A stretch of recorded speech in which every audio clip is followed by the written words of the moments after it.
Welcome to Keto Meals and Recipes.com. Today I'm going to explain and demonstrate to show you how easy it is to make this Primavera Hasselback Stuffed Chicken, which, like all of my recipes on this channel, are all low-carb, keto, gluten-free, and sugar-free, and a healthier alternative for your favorite classic recipes and perhaps some new recipes. And if you watch this video, I'm sure you'll be able to make this restaurant quality meal at home yourself.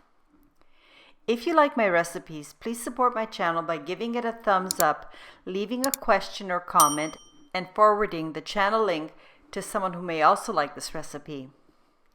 Now, the macronutrient ratio for this Primavera Hasselback chicken is 1.1 to 1, with 8.1 grams of total carbs, 1.7 grams of soluble fiber, resulting in 6.4 grams of net carbs per large chicken breast, which is a full serving. Let's get right to it. Begin by first preheating the oven to 400 degrees Fahrenheit or 200 degrees Celsius. As well, if you're going to use a baking sheet, line the baking sheet with parchment paper, or use an oven-safe casserole dish like I'm going to, and once you've prepped that, set it aside. The next thing you should do is gather up all your ingredients. And for this recipe, I'm using whole healthy ingredients only. Now let's get started. For best results, I would highly recommend that when you're choosing your boneless, skinless chicken breast, you try to get one that's as thick as possible. Then pat dry the chicken and cut deep diagonal slits into the chicken, but you don't want to cut all the way through. What you're trying to do is to create nice deep pockets or pouches that will hold the rest of the vegetables. Now the next thing I'm going to do is prepare all of my vegetables. And here's my zucchini, which I cut fairly thinly and on a diagonal. Now it's time for the onion. You can use any onion, white, yellow, red, whatever. But because the red onion is just a little bit milder, I prefer to use the red onion, which I first cut in half and then cut into thin ribbons. The next vegetable I'm going to prep is my Roma tomatoes. I'm using Roma because they're thicker and fleshier, and they just work better for this recipe. So, cut the Roma tomato into thin medallions. When you're cutting up your vegetables, try not to make them too thick and all about the same thickness, because you will have to stuff them into those pockets you've made in the chicken breast. Okay, now it's time to cut the yellow bell pepper, aka capsicum, into ribbons. I've chosen the color of these vegetables on purpose because we are trying to follow the theme of Primavera, and it also looks the nicest. Now the last ingredient I'm going to prepare is my mozzarella cheese. You can actually use any cheese that you prefer, but you need one that is soft and is mild and melts very easily. Now it's time to coat the chicken breast with oil. Make sure you coat both sides and the inside of each of the pockets.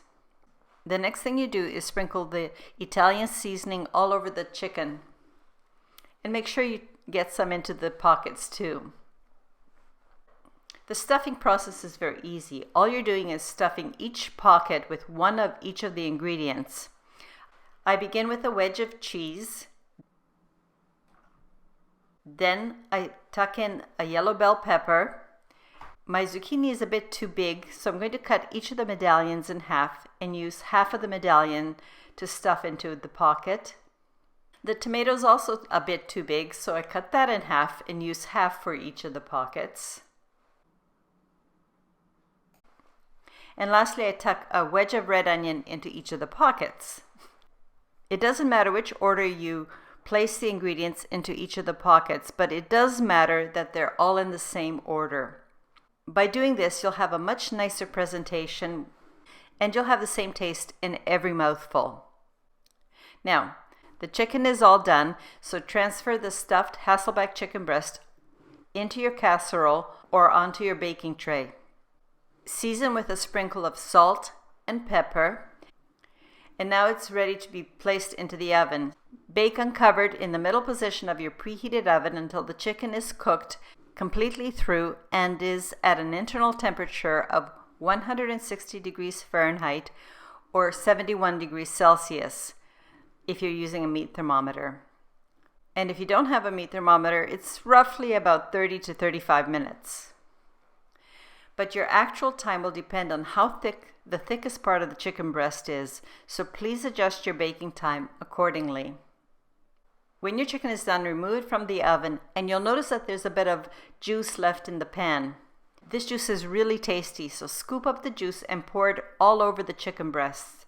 This will add extra flavor and keep the chicken meat nice and juicy. Then just let the chicken rest for about 5 minutes or so before serving. As you notice, this is a very well-balanced meal because of the chicken, the cheese, and all the vegetables. But if you want, you can add a simple side salad to complete the meal. I hope you have found this recipe and the how-to tutorial informative and useful. I'd like to thank you for taking the time to watch this video, especially if you made it all the way to the end. One last favor, please check to make sure you're still subscribed and your notification is turned on to all. I don't know what's up with YouTube, but a lot of people have been telling me they're not getting notifications. And if you like this video, please come back when I post my next one. In the meanwhile, I hope you have a happy and healthy day. Cheers!